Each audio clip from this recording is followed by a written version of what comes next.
नमस्कार विद्यार्थी मित्रांनो, आज आपण प्रॅक्टिस सेट 28 सोडवणार आहोत। यामध्ये दोन प्रश्न आहेत, एक आहे सिम्प्लिफाय आणि दुसरा आहे फाइंड दी व्हॅल्यू। सोडूया।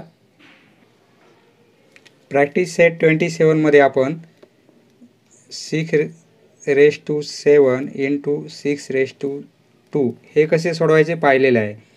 6 याचा पॉवर बेस सेम आहे, पॉवरची ॲडिशन घेणार मग आपण 7 + 2 म्हणजे काय होईल 6⁻⁹। येथे कोणता फॉर्म्युला यूज केला आपण a⁻m into a⁻n equal to a⁻m + n म्हणजे m आणि n यांची ॲडिशन झाली होती त्यावेळेस।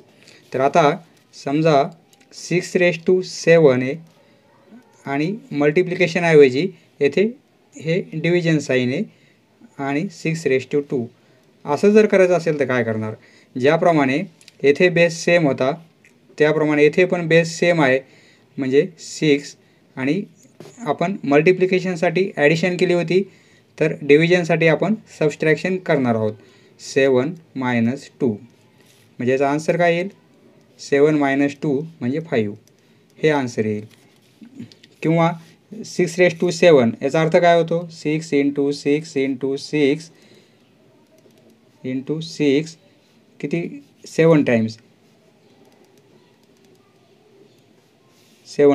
आणि डिवायडेड बाय 6⁻² म्हणजे 6 × 6 हे जर आपण कॅन्सल केलं तर काय येईल 1 2 3 4 5 म्हणजे 6⁻5 हे आन्सर येते, हेच आन्सर आहे।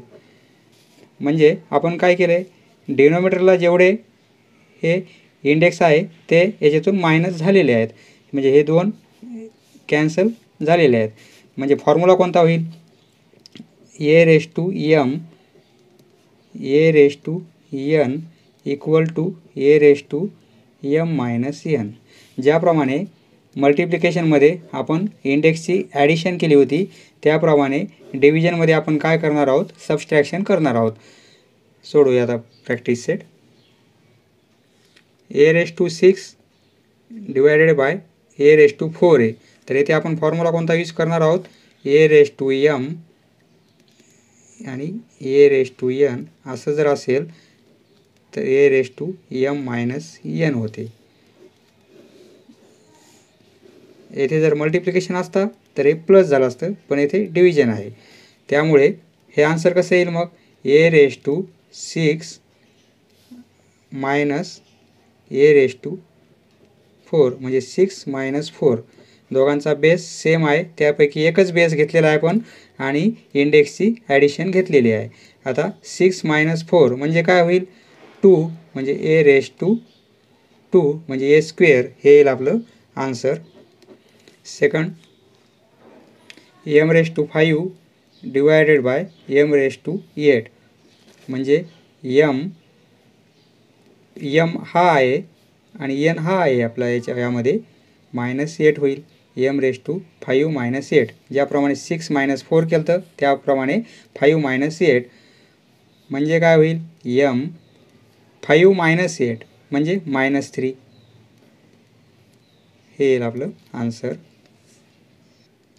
येथे p⁻3 डिवायडेड बाय p⁻13 म्हणजे p हा बेस आहे आपला आणि डिव्हिजन आहे त्यामुळे 3 मधून मायनस करणार आपण 13 इक्वल टू p +3 आहेत -13 आहेत म्हणजे यांचे सबस्ट्रॅक्शन होईल, ती येईल 10 आणि साईन राहील मोठ्या संख्येचं म्हणजे -10 म्हणजे p⁻10 हे आपलं आन्सर येईल। नेक्स्ट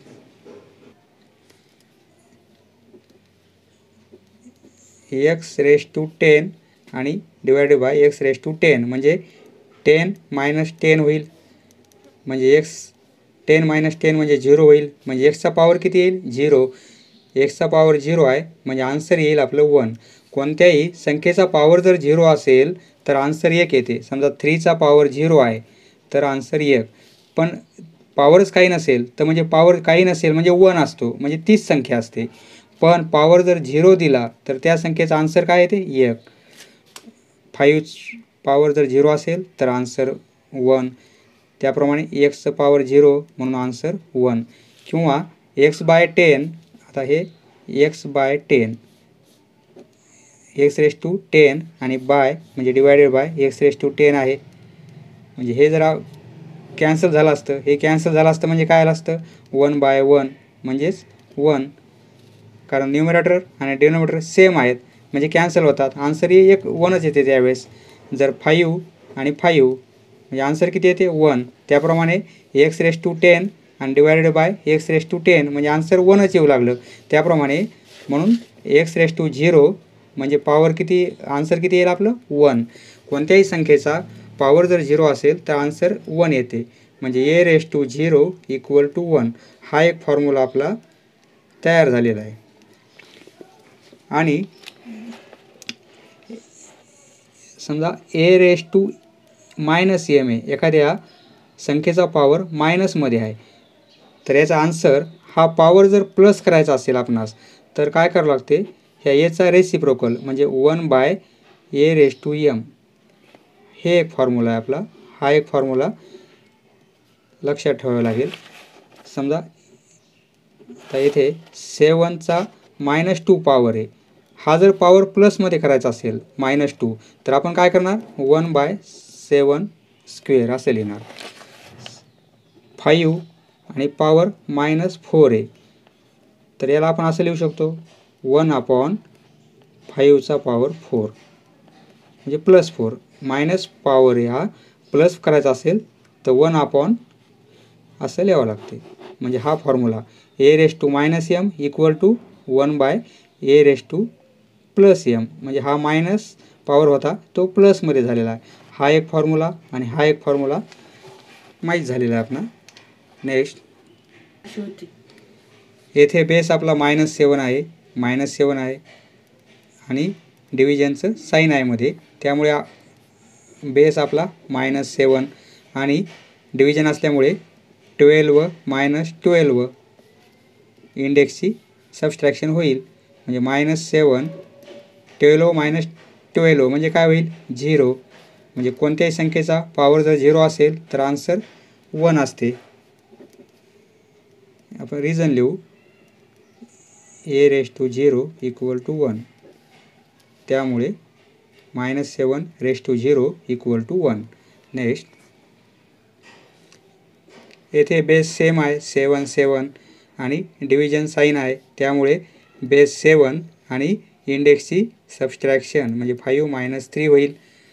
म्हणजे 7 5 - 3 म्हणजे 2, 7² म्हणजे 7 × 7 आणि = 49.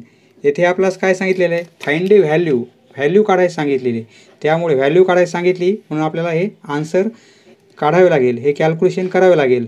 जर आपल्याला सिम्प्लिफाय दिलं असतं सिम्प्लिफाय तर आपण येथेच एंड केला असता 7 म्हणजे 7² याच टर्मला आपण एंड केला असता. पण आपल्याला व्हॅल्यू सांगितलेली आहे त्यामुळे आपण पुढे एक्सटेन्शन करून 7 × 7 = 49 म्हणजे व्हॅल्यू काढलेली आहे. या पूर्ण एक्सप्रेशनची आपण व्हॅल्यू काढलेली आहे. नेक्स्ट येथे बेस सेम आहे दोघांचा आणि डिव्हिजन आहे, त्यामुळे आन्सर काय येईल आपला हा बेस 4/5 आणि इंडेक्सची सबस्ट्रॅक्शन म्हणजे 3 - 2 4/5 3 - 2 म्हणजे 1. कोणत्याही संख्येचा पॉवर जर 1 असेल तर आन्सर तीच संख्या असते म्हणजे 4/5 हे येईल आपलं आन्सर. नेक्स्ट येथे 4चा 7th पॉवर आहे आणि 4चा 5th पॉवर आहे आणि डिव्हिजन आहे दोघांमध्ये. पॉवर बेस सेम आहे त्यामुळे हा बेस 4 आहे आणि 7 - 5 इंडेक्सची सबस्ट्रॅक्शन कारण डिव्हिजन असल्यामुळे. येथे जर मल्टिप्लिकेशन असतं तर हे आपण प्लस साईन घेतलं असतं, डिव्हिजन असल्यामुळे मायनस. 7 - 5 म्हणजे काय होईल 4 पॉवर 2 येईल म्हणजे 4² आपणास व्हॅल्यू काढायची आहे म्हणून 4चा स्क्वेअर म्हणजे 4 × 4 दॅट इज 16 हे येईल आपला आन्सर. आता मित्रांनो 4⁻7 याचा अर्थ असा पण आहे म्हणजे आपण अपॉनमध्ये घेऊ शकतो. हे 4 आणि रेस टू 5 बरोबर आहे. असंही देतील पुढच्या प्रॅक्टिस सेटमध्ये. हे साईन न देता हे असं अपॉनचं साईन. मग त्यावेळेस आपला आन्सर असंच येईल. हा बेस सेम आहे दोघांचा, त्यामुळे 4 आणि इंडेक्सची सबस्ट्रॅक्शन हा 7 आणि -5 म्हणजे 4 रेस टू 2. आन्सर येईल आपलं 16, 4चा स्क्वेअर. समजलं मित्रांनो? धन्यवाद. पुढचा व्हिडिओ पाहण्यासाठी चॅनल सबस्क्राईब करा. धन्यवाद.